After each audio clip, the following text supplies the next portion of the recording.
Argentine mastermind Lionel স্কালোনিকে match টাইমে শেষ কবে এমন উত্তেজিত হতে দেখেছেন বলতে পারেন? দলকে একের পর এক উৎসবের মুহূর্ত উপহার দেয়া এই কোচের এমন তিক্ত চেহারায় বলে দেয় নিজের প্ল্যানিংয়ে নিজেই কতটা আপসেট। ভক্তরাও তাই বুঝে উঠতে পারছেন না ঠিক কোন প্ল্যানিং নিয়ে মাঠে নেমেছিলেন লিওনেল স্কালোনি। ৫ পরিবর্তনের এই আর্জেন্টিনা যে সমর্থকদের কাছে বড্ড অচেনা।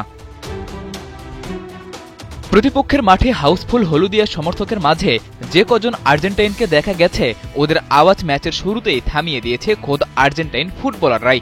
ম্যাচের শুরু থেকেই মিস পাসিং, বাজে ট্যাকেল, ওতামেন্দির লাল কার্ড, কোনো কিছুই তো আর্জেন্টিনার সাথে স্বভাবসুলভ নয়। সাথে প্রথমার্ধে পিছিয়ে থাকার পরও আলভারেজকে নামানো হলো ৬০ মিনিটের পর। বিশ্বকাপ বাছাইয়ের শেষ ম্যাচে তাই সমর্থকদের কাঠগড়ায় স্কালোনির ট্যাকটিক্স।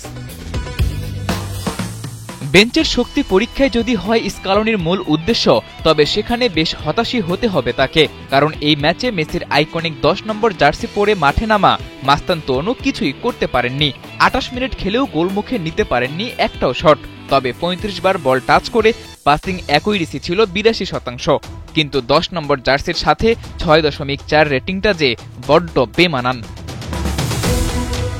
মাস্টারমাইন্ডরা সবসময় সাফল্য পাবেন ব্যাপারটা এমনও তো নয়, তবে হেরে গেলেও যে সেখানে থাকে কোনো না কোনো প্রাপ্তি।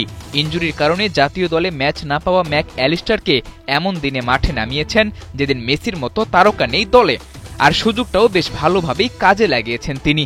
ম্যাচ হারলেও পুরো ৯০ মিনিট খেলে সেরা ফুটবলারের পুরস্কারটা পুরেছেন নিজের পকেটে।